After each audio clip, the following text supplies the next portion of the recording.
I never, ever expected to have this much people showed up to help us out, and they have been amazing. This means a lot to the firefighters. Humility is also about recognizing that one of the responsibilities of government is to prepare for the worst, not hope for the best. Well, what it means to me is that they're actually taking initiative and caring about the people on Campbell.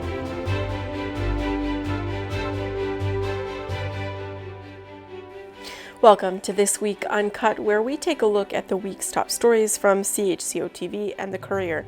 I'm Nathalie Sturgeon. And I'm Vicki Hogarth. What a week. Can we start off just by saying it started off with Election Day on Monday, and it was quite a night. We split up as a group. You went to St. George with Patrick to cover John Williamson's watch party. Florence and I went to St. John to Karen Ludwig's to watch the results come in. What was your impression as the results were coming in? What a historic election that we saw on Monday night, like at every angle. And I kept waiting for a moment where I wasn't going to be surprised or kind of like taken aback by the results that were rolling in. And they did roll in very slowly, by the way. And even into Tuesday, there were still ridings that were too close to call. So I waited for a long time to kind of feel a sense of maybe normalcy. And the only normalcy, I think, was in Atlantic Canada. But it was definitely interesting. What were some of the things that you thought were the most notable items? I think just seeing it come down to really a two-party race said a lot about the moment we're living in terms of relations with the U.S. and basically the people of Canada deciding which is the better approach to Donald Trump, to the tariffs, the trade war. So it was interesting to see some of those races get so neck and neck. I think there's also, when you watch the NDP really decline the way they did, there is a little bit of whether that's your party or not. You're still seeing something that I think a lot of us who look back on Jack Layton and remember the journey of the NDP to where they are now, to see it lose party status, whether that's a party you supported at any point in time or not, it's still, you saw the sadness in Jagmeet Singh when he gave his speech and when he resigned. Just the feeling of, that's the end of an era in a lot of ways. Well, we saw the total collapse of the New Democratic Party, and he said it in his speech, I wanted to continue this movement, and I think there was some sacrifices that were made on the part of the NDP to kind of, support this two-party race, I guess, because he understood what Canadians were deciding between, but he wasn't the only leader to lose his seat. Pierre Poilievre did not secure the riding of Carleton, and he has represented that riding for 20 years. That was a big shock to me. A big shock, a close race, but over 90 candidates, I think, in that riding alone. And that means right now, he said he's staying on as leader of the Conservative Party, but just for viewers at home, that doesn't mean he's leader of the opposition because he currently doesn't have a seat. And what that looks like going forward, whether his party continues to have confidence in him as a leader, that's yet to be determined. But that will be a very interesting scenario to continue to cover, to see if the Conservatives want to keep Pierre Poilievre as their leader. I think there could be a possibility that they want to change their image and go in a different direction, but it's a lot to think about. Well, I mean, you go to the House of Commons website and you type in his name and it says he no longer has a seat in the House of Commons.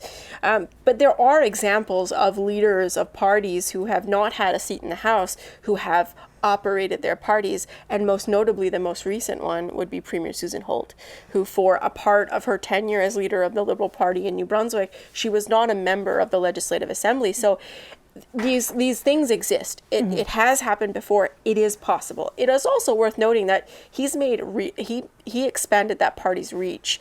It might feel like a loss because they didn't form government and he didn't get his seat, but they have secured the most seats for that party since 1960, even more than Stephen Harper did in his time. So there were some positives to take away from that campaign, but it will raise questions about how he will operate the party from outside the House of Commons. And really, and on that note of the two-party race, it was the first time since 1930 that two parties both received over 40% of the vote. So that really does speak volumes when you look at that data and realize it was really such a split election. And I think the Liberals underperformed what they were expecting to do, right?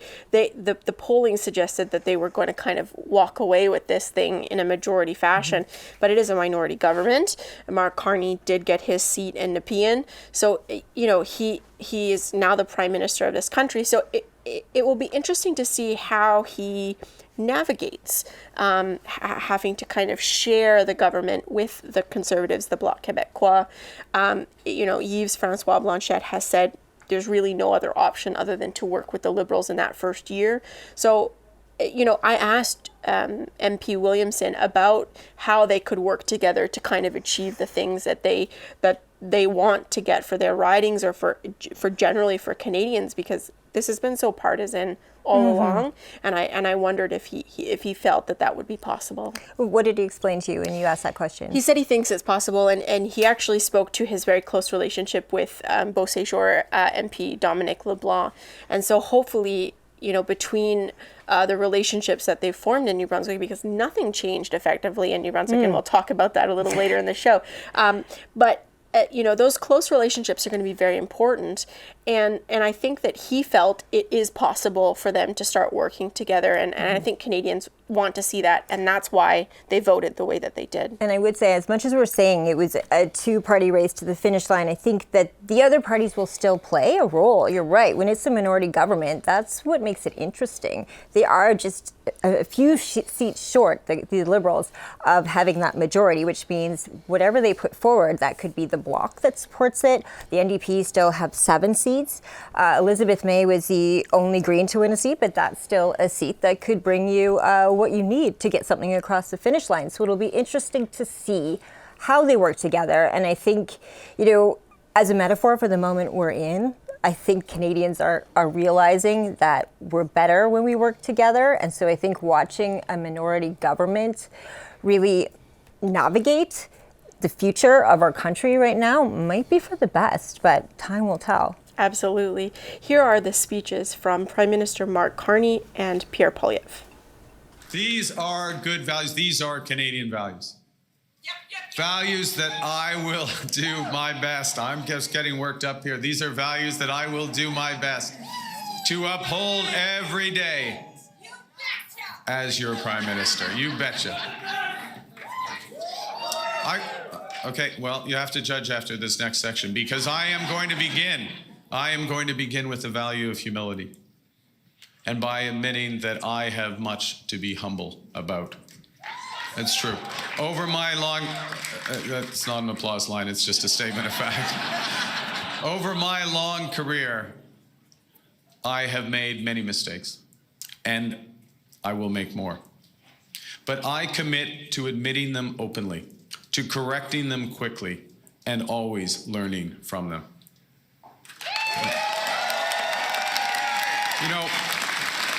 Humility underscores the importance of governing as a team in cabinet and in caucus, and working constructively with all parties across Parliament, of working in partnership with the provinces and the territories, and with Indigenous peoples.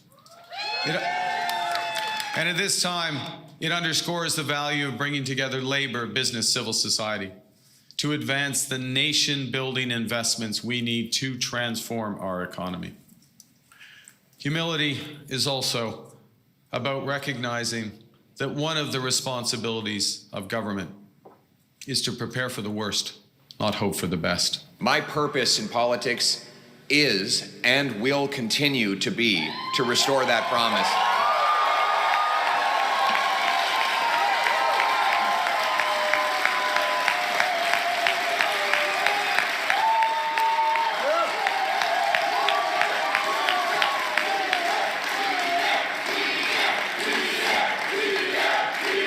Thank you.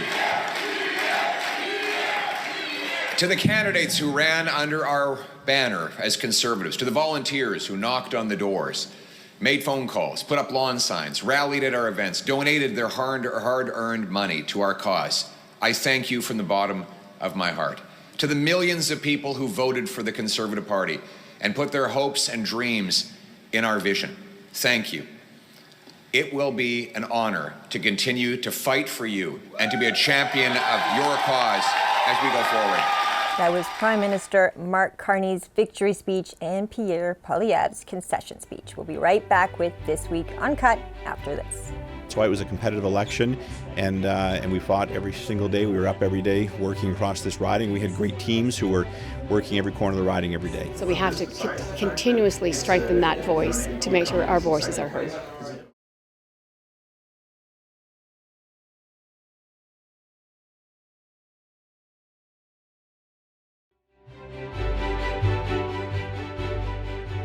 Welcome back to This Week Uncut. I'm Vicki Hogarth. And I'm Nathalie Sturgeon. Before we dive into what happened in New Brunswick, I do want to say that during Poilievre's concession speech, he acknowledged the outcome of the election.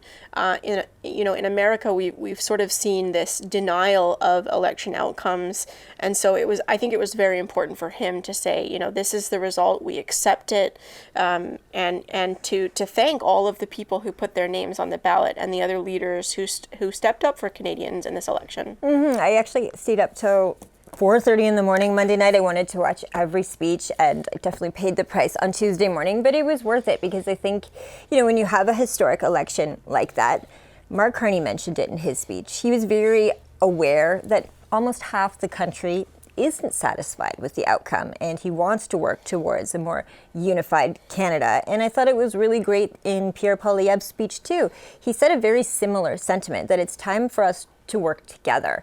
And Jagmeet Singh as well, that was the message. And I think regardless of whether someone's party won or lost on Monday night, there is this consensus in Canada that there are real challenges out there for us as a nation, and the best way to get through them is by unifying all together and figuring out the best approach forward.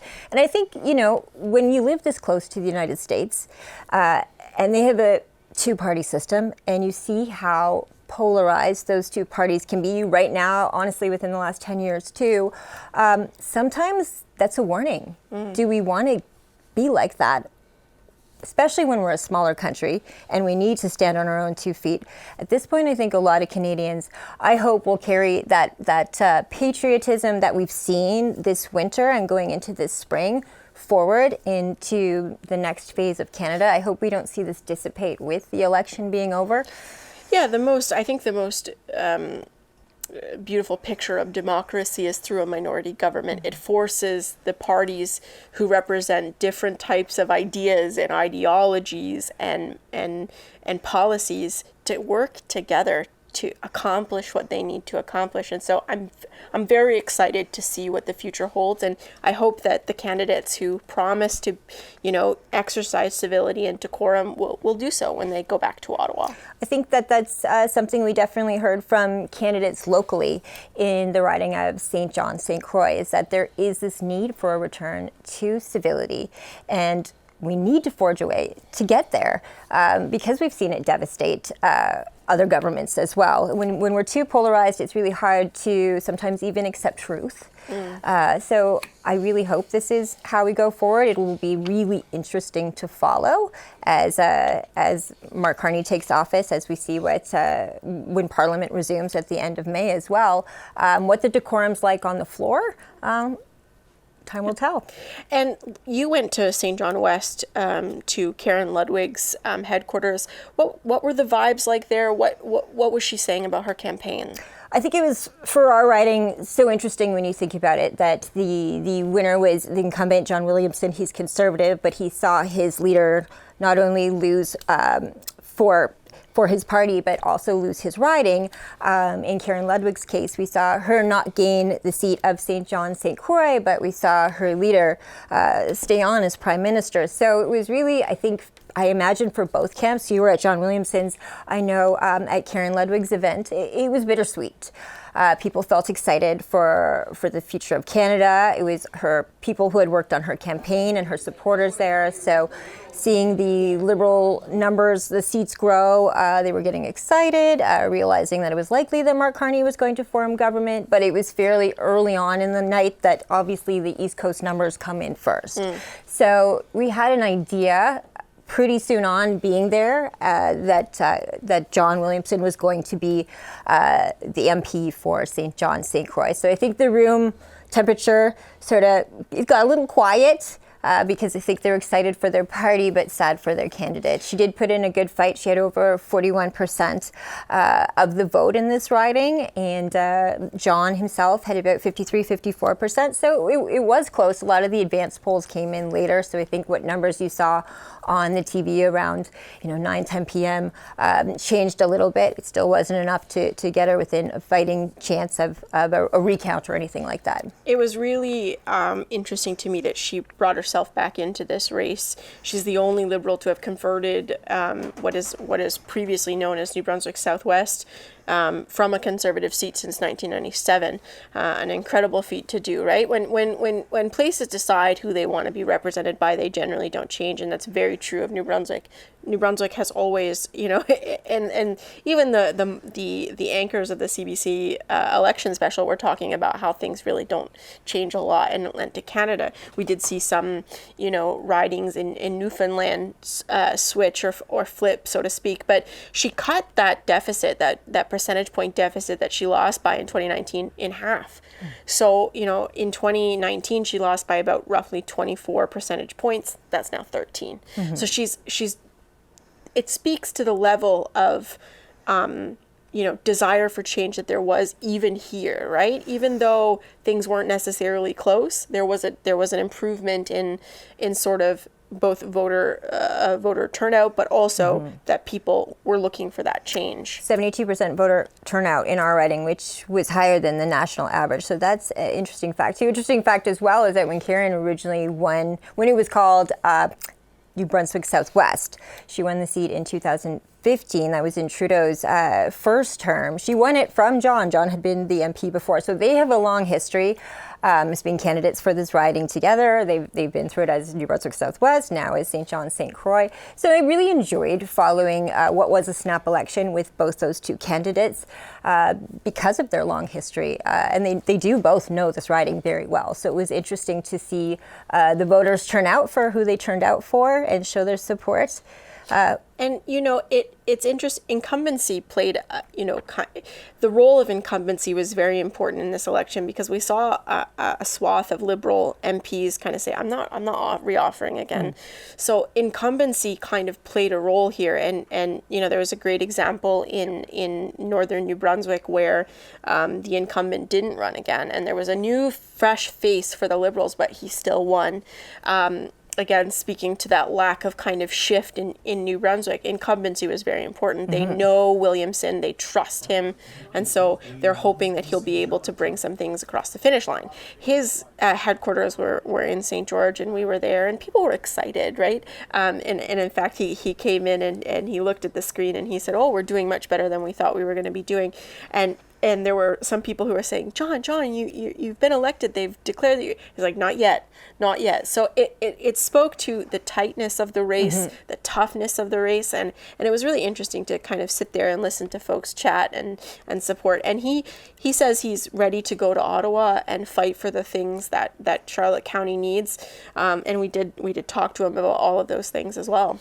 Interesting to note too that all the incumbents who reoffered were elected in New Brunswick. But I do find New Brunswick, especially, we aren't predictable. At least provincially, we flipped. So I do take offense from the Ottawa offices that report on that we are so predictable, because I think we surprise people once in a while too. But this one was definitely same seats, same places, same split. Yeah. Yeah, I mean, federal politics and provincial politics are two different beasts entirely, right? The issues, while the issues kind of fall under the same umbrella, they're handled very differently, right? Healthcare is a provincial responsibility, but the federal government does give some money for healthcare. Or the Housing Accelerator Fund was a question, and you're going to hear in John's interview about that, because he advocated for it, but Charlotte County had been left out twice. And there is a certain disadvantage that you have if you're a member of the opposition. So it'll be interesting to see if he can get some things across the finish line that he hasn't been able to so far in his 2 terms. All right. What was your conversation like with John? Positive. I think he felt like the Conservatives were doing better than they thought they were going to do. He seemed kind of hopeful about the party's future, and he wants to really hold the government to account is what his intentions are, and we heard that from Pierre Poilievre as well. So it was a positive conversation. He said that he wants to get rid of things like the carbon tax. He spoke about safe injection sites and how he heard on the campaign trail that that's not something that people want. So all of these things were part of the conversation, but overall it was a generally positive conversation.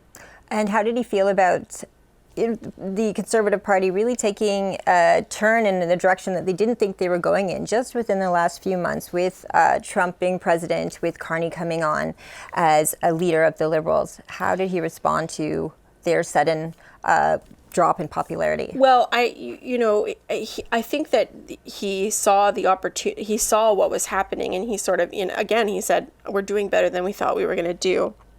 And I'm not sure that he really understood why they were doing worse, but he, again, he was very anxious about the results, and he said in the interview, this has been a tough race. This is a very close election, but I think he's prepared to go there and do the things that he needs to do to work across party lines to achieve things. Again, he talked about his relationship with Dominic LeBlanc, so it'll be interesting to see what he can achieve. And I think I should mention from Karen's perspective, she had left politics and was drawn back into it because of this election, how historic it is and was. And I think Carney was very keen on having her as a candidate as well, given her experience with international trade and also her knowledge of this riding. So I think for her to put in that fight, she was very proud of the campaign she ran. Obviously, there's disappointment when you don't win the riding, but she was very proud of what she was able to accomplish in a snap election to bring that message to people in this area who would be Liberal supporters. She felt like she got to a lot of doors, spread the message of the party, and ultimately, while she didn't win her seat, she is very happy of the work she and her team did. Let's take a listen to the interviews with Karen Ludwig and John Williamson. Yeah, and in some sense, there's a lot of overlap. Like, I found a lot of the families, whether it was in Lorneville or right downtown St. John West, a lot of common themes around affordability, crime. If they're voting Conservative, time for change. But I also heard people that wanted to maintain the status quo as well. So that's why it was a competitive election, and we fought every single day. We were up every day working across this riding. We had great teams who were working every corner of the riding every day. There's a lot more fear in this election.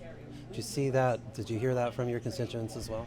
So I think there's a lot of concern, and look, I mean, that's how I categorize the Liberal vote. It's Project Fear, and the Conservative vote is change, and so I did pick up on that. We tried to stay positive on our issues, but of course that also involved talking about the government's record the last 10 years. Some people say that's negative, but I think that's holding people account for their votes and their record. The way it's going now, and obviously we're not nowhere near the finish line, I realize that, but the pollsters have said that it looks as though the Liberals, they've been guessing for the past 2 weeks that the Liberals are probably going to walk away with this thing, so to speak. Now, how does it? I mean, you're sort of in the minority here. How do you see performing the job going? Well, okay, forward? let's kind of break that down. The first one, and I'll echo my parliamentary colleague Dominic LeBlanc. We're going to wait and see till all the votes are counted. I mean, we're coming out of Atlantic Canada stronger than the pollsters said we would be, and if that translates into better than expected numbers in Ontario, that could make a big difference. So, but look, my job, whether I'm on the government bench or the opposition bench, and I've done both, I used to stand up for this riding, and I've always said, and I've meant this, when the election's over, and it comes to standing up for New Brunswick, I put aside the party colors, and I will work with the municipalities in this big riding, the province, whether it's governed by Conservatives or Liberals to advocate on behalf of New Brunswick and to work to ensure that our voice is heard in Parliament, and that programs that we qualify for are delivered here as well. And that's going to start right now. I've got a good rapport with Dominic LeBlanc. And Wayne Long and I, while we spar sometimes in the House and on Facebook, we also work together on things like the Port of St. John fisheries, and that's going to continue.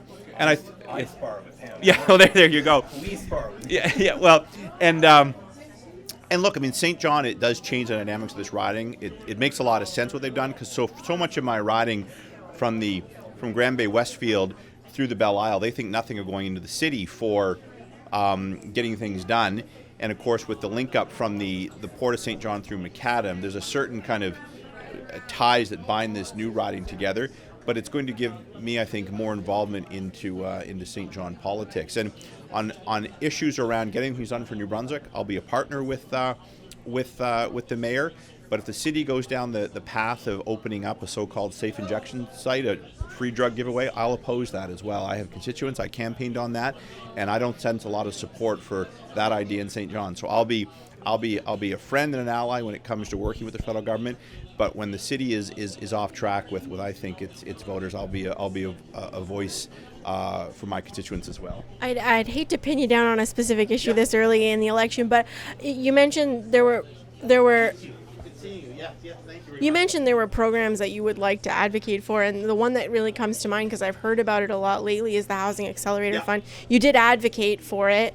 Do you think you might be able to get that across the line in the next government? I hope so. Look, and I advocated for it in last Parliament. It's always been my position to advocate for it, and I was able to deliver to Granby Westfield as well as Harvey. Charlotte County was largely shut out. Day one, I'll go back. Again, we're going to have to wait to see what the government looks like. If the Conservatives win tonight, we'll be taking in a different direction. If the Liberals win, I suspect that program will continue, and I will certainly be standing up for my municipalities to ensure that they have access to that fund, whether it's here in New Brunswick, in Southwest New Brunswick, now called St. John St. Croix, or elsewhere. All across the riding when they went out, I've never had a campaign where we've had such bad weather. It was snowing, it was raining, it was windy, it was cold, and the best sunny day was today, which was election day. But I think they still feel optimistic. They feel proud of the campaign that they ran and contributed to. And they got my message and Carney's message out at as many doors as we possibly could across the riding. And St. John West is a pretty special part of it now with a heavy industrial base, and they are going to need a very strong, balanced representative to represent them through a trade war. And I think that you're showing, even though I feel like it's still not a good representation of all the voters, it's still quite high. It shows a lot of support for you, and we're seeing a lot of support for Liberals at the point in the evening that we're at now. What do you think that says about what Canadians are feeling? I think it was a tough election. It definitely demonstrated Canadian unity, and that Canadians across the country were pulling together and wanted to protect our sovereignty and our independence as a nation. But it was pretty divided. And I think there's a lot of work that needs to be done after the election on trying which leader is the new Prime Minister, how their decorum in the House of Commons, which sets the tone for the rest of the members in the House, the civility that needs to come back into politics. And for women in particular, it's not an easy environment. But I hope that I offered hope for women to not only step in, but it's okay to step back in.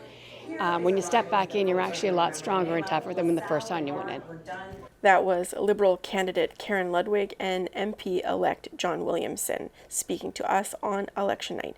We're going to take a quick break, but we'll be right back with This Week Uncut. Well, the challenge is some of the road conditions we have. We have covered bridges that we have to be careful of because we can't get through them. The narrow driveways and stuff like that. You know, we have challenges, and it's a rural area, and you're going to have challenges, and you just have to think ahead, I guess, before you start out.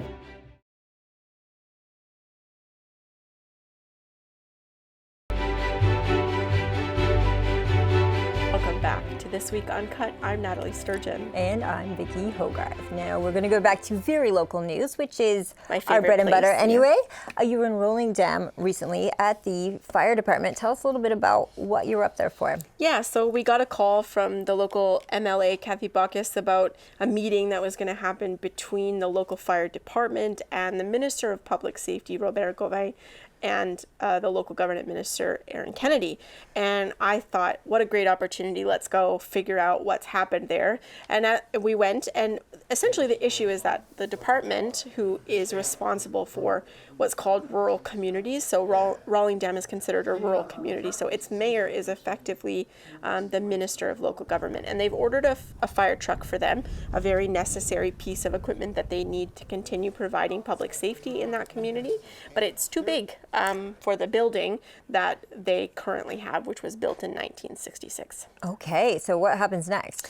Well, so they did have the meeting in the bay of the fire department, and they talked very extensively and very openly. And what I would like to point out is that we were able to sit in on that meeting as media and kind of just listen to the conversation and kind of absorb what was happening. It was a very honest and frank conversation about the concerns that they have, which included that the truck was too big for the bay and they need to either lift the roof or extend it or do something in the way of reconstructing that building to provide them with more space. But they also talked about the dirt roads in Rolling Dam that, you know, when it rains, the trucks will get stuck. These are heavy pieces of equipment, or narrow driveways that they're trying to navigate or trying to reroute around covered bridges. They have a number of covered bridges out there, and spotty cell service. And what I really want to stress this, I was standing in the middle of the fire department building and I had no service. It was the SOS message that you get. So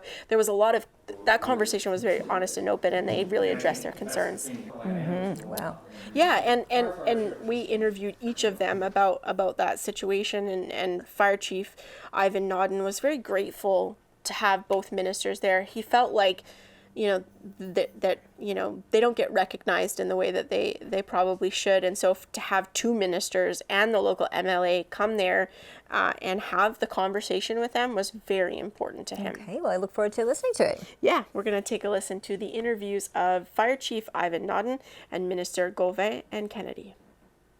Well, right now the truck that we have it's got to be moved over to the other bay, and the new truck, which is longer and bigger, has to go in the bay we're standing in because it is a bigger truck, and and the other bay was never designed for the truck the size it is, so now we have to alter that bay to get the truck over. And we want to have two big trucks because we do need the fire protection for our community. It's just one of them things. So. And you talked a lot about the challenges that you're facing. Can you elaborate on some of those? Well, the challenges is some of the road conditions we have. We have covered bridges that we have to be careful of because we can't get through them. The narrow driveways and stuff like that. You know, we have challenges, and it's a rural area, and you're going to have challenges, and you just have to think ahead, I guess, before you start out. You have to make sure you know what you're up against, and usually when the pager goes off, you know where you're going. So by then you've got yourself a chance to start thinking ahead.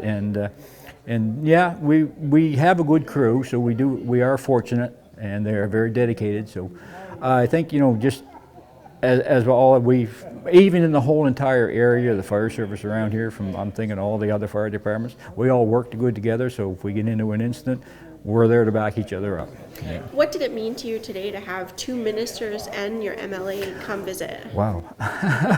This has been amazing. Like when Kathy and I started talking about this, I never ever expected to have this much people showed up to help us out, and they have been amazing. This means a lot to the firefighters and to the community itself. It's going to mean big that these guys are taking that much interest into what we do, because a lot of times you don't feel appreciated in what you do, but this proves you just exactly the opposite of that. And you left that meeting feeling like you could come to a solution. Oh, there's no doubt about it. I feel that there's already been one in motion, and before we even talked to them, I think they had some plan, which is amazing that they had a plan ahead. And this is going to be resolved, and probably resolved quick, and we're going to be happy with what the outcome of it. I'm sure we are.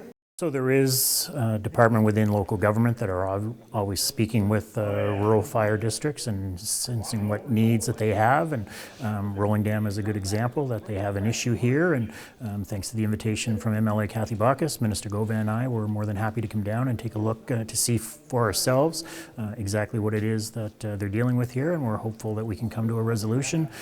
These folks do a tremendous amount of work as volunteers and serving the people of New Brunswick. And really today, you're seeing 3 people who are here representing the same people, the MLA, the Minister of Public Safety, and the Minister of Local Government, because we're in a rural district that doesn't have a municipal government. So 3 people here that are trying to come together and work together to find a solution to this problem. And we're optimistic that we'll be able to do that. Do you know what led to the truck being bigger than the space that they have? I don't know those specifics, but I do know that once that was identified as a problem, that it was important that we come together and work toward a solution. And as I've said, we're pretty optimistic that we'll be able to do that. Obviously, this is a need, not a want. So by working together, we'll be able to come up with a solution that works for the folks here in Rolling Dam. Well, it's a solution that could be fixable. The truck is kind of too big for the haul they have here. So they've asked me, and we were invited by MLA Kathy Baucus to come here and then to meet with the people here, me and Minister Erin Kennedy. And it's important to see. We wanted to see for ourselves, and the great people here, they do a great job. And what I enjoy when I come to places like this, is, especially in public safety, when people ask for something, they don't ask for more than they need. So they ask something that they need that's very reasonable, and we're going to work on it. It was nice to see the collaboration between MLA Baucus, yourself, and Minister Kennedy. How does that partnership help you get things across the line? Well, at the end of the day, we all want the same thing. This is about, first of all, this is not about political colors. This is about safety. And to be safe, they need proper space to work. And us to be responsible, we have to come and see for ourselves. And to make sure that, to tell the people that we support them. And the MLA Baucus is their representative, and she brought it up in the ledge. And so we said, yes, of course we're going to go take a look. And it is important. At the end of the day, is the result. It's going to be better service for the people of this region. And I know you said you can't announce anything, so I won't ask you to do that. No. But do you think there's a reasonable solution you could come to here to help them either build it bigger or make it longer, that sort of thing? I think there's a reasonable solution that can, we're not talking about millions of dollars here. So there is a reasonable solution that we can work on, me and Mr. Kennedy, and with the collaboration of MLA Baucus, and we can come to an agreement to try to help and make sure that the truck can fit in the garage and the people can be safe. That was Rolling Dam Fire Chief Ivan Nodden, the Minister of Public Safety Robert Gauvin, and the Minister of Local Government Erin Kennedy. I want to head over to Campobello because we have some exciting news for the island that we already put in our news this week, which is that the seasonal ferry will be operating early this year. So it's starting in May, and that is because the Brunswick Department of Transportation and Infrastructure is teaming up with the island as well as a privately operated ferry. It's run by East Coast Ferries to get in the water earlier, as we've seen with tightening borders. Islanders who really only have a year link through the United States to the mainland are running into more and more issues. And it's not just tariffs. I know tariffs has been one thing we've talked a lot about with Campobello Island having to get their groceries on the American side and bring them back. There's also border complications as well. So with the ferry in the water, that means there's always a link to the rest of Canada that doesn't require going through the United States. I think it's interesting too that all the candidates we spoke with for St. John, St. Croix, for the federal election all said that Campobello Ferry, a year-round link to the rest of Canada, was important. It was a priority. So we know that will take 3 levels of government to accomplish. And right now, having the ferry in the water early is great. But again, it's still a seasonal ferry. So there is a long-term picture to work towards. And this is a great solution for the immediate future as we navigate these challenging and uncertain times. Yeah, it's worth noting that There have been successive governments who have not provided a year-round ferry to Campobello. So hopefully this most recent crisis that they've been through will propel change to allow them to have a link to the mainland that does not require going through a foreign country. And that was the New Brunswick Department of Transportation and Infrastructure that stepped up to the plate and made this a reality for the month of May. I think it's the people of Campobello who really wanted an alternative to crossing into Maine. Crossing the border basically 4 times to get to mainland New Brunswick, it was getting to be a little arduous and worrisome for them. So I think it was that. It was just the need was there and we wanted to fill that need. Do we have any idea what this extra month might cost? Well, we're looking at about $6,000 a day, minus whatever we recoup with the fares, which we're projecting to be maybe $20,000 for the month. So probably about $160,000 for the month. And so, you know, you mentioned that Campobello Islanders really wanted this, and given the trade war, do you think there's an option to maybe have it year-round, given that traveling across the border is not as safe as it maybe used to be? Well, we certainly want to accommodate the people of Campobello as best we can. Whether that's going to translate into a year-round service, I'm not sure the practicality of all of that, but that's certainly something that could be looked at. Yeah. And so you're on the ferry right now. What have you ever done this before? What's your experience like? I've never been on a ferry of this type before. I've been on larger ferries, but never one of this type before. And actually, it's quite pleasant. A beautiful day like today, so I'm enjoying it. What do you think it'll mean to the folks on Campobello to see that the government is stepping up for them in this way? Well, I think it'll mean to them that the government actually realizes that they exist and that the government appreciates them and wants to do their best to accommodate them. And that was the whole idea behind it, is to try and accommodate the people of Campobello as best we can. I mean, they are New Brunswickers and we need to try and accommodate them. What it means to me is that they're actually taking initiative and caring about the people on Campobello. I think on the most part it's been okay. After the initial scare, I think the Islanders are a little upset maybe that there's a fee, and talking to the minister here a second ago, he said he's going to look into maybe being able to reduce it or something, but we'll see what happens there. I think on the most part though, like I said, the relationship between us and the States is a little better than it was maybe the first 2 weeks when things were going on. I hope. Yeah, and so is it something that you would want for a year-round ferry to kind of limit the need to go through the foreign country to get to the mainland?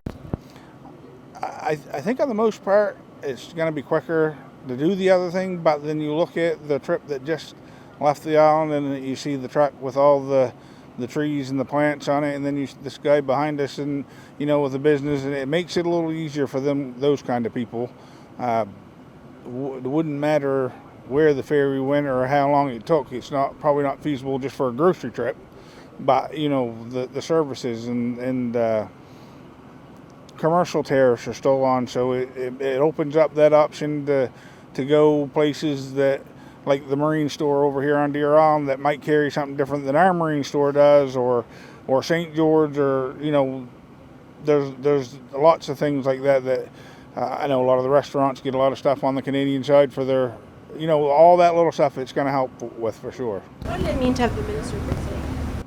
I think it really shows that he cares and he's committed to his crew and him coming maybe this summer or maybe even earlier than this summer. We're going to take my boat, take a sail under the bridge, show them what needs to be done there. And the Premier had announced we had sent an invite that maybe the whole cabinet comes, and I did see where she mentioned it. She hasn't said yes or no to me for sure, but at least she's mentioned it. It means that she's thinking about us, and that makes a difference. So show them some Campobello hospitality. Yeah, we was thinking about boat rides, maybe, round of golf, whatever, right? We're going to take a quick break, but we'll be right back with This Week Uncut.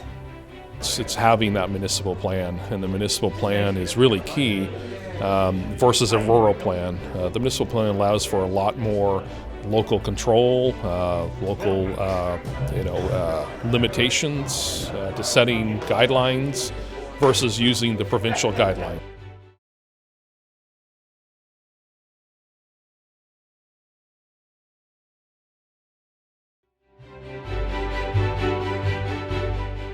Welcome back to This Week Uncut. I'm Vicki Hogarth. And I'm Nathalie Sturgeon. Nathalie, I am going on vacation next week, going on a girls' trip with my best friend, so I will be away from the news desk, but what are you covering next week? We've got lots of things on my ever-growing list of stories that I would like to write for the Courier. The reclassification of the rural community of Eastern Charlotte is kind of higher on the list of priorities. They want to become a town, and that offers them some different opportunities that they don't have now, and it's a very interesting kind of proposal that they're putting forward for the province. We've got a few pieces that we need to put together to do the story, so that's what I'm waiting on. Also, I've noticed sort of a pattern of municipalities that have been denied their SEED funding. So for those who don't know, SEED is the employment program that the province offers to businesses, organizations, and nonprofits and local governments to pay for summer positions for students, and that has been denied in Eastern Charlotte and in St. Stephen. So it's another thing in a list of recent provincial funding cuts, so it could be a bigger story, but we'll see how that transpires. And I know that a couple of people have reached out. We're hearing about librarian layoffs in other school districts. So far, from what I know, here in Anglophone South, they reached out to Derek O'Brien's office this week, and as far as they're able to tell us right now, there are no cuts to librarians this year. I don't know what that means for the fall. Yeah, so we'll look at it, we'll explore it, we'll try to understand and get some answers for folks who may be curious or anxious about what these cuts actually mean. And obviously for the students who may traditionally go to work for the municipality of St. Stephen or Eastern Charlotte and what that means for them. So lots on the agenda, and I'm hoping to get to all of it. And also, if you at home have story ideas for us or things you think we should be looking into, you can always reach us at the email address news@chco.tv. That goes to everyone on the news team. And you can also reach out to that email address if you want to pitch a nonprofit or an idea for another show we do, such as Southwest Magazine. If you have news to share with the community, you're more than welcome to come on our couch and tell us about what you have going on in your community. Thanks for watching This Week Uncut. I'm Nathalie Sturgeon. And I'm Vicki Hogarth.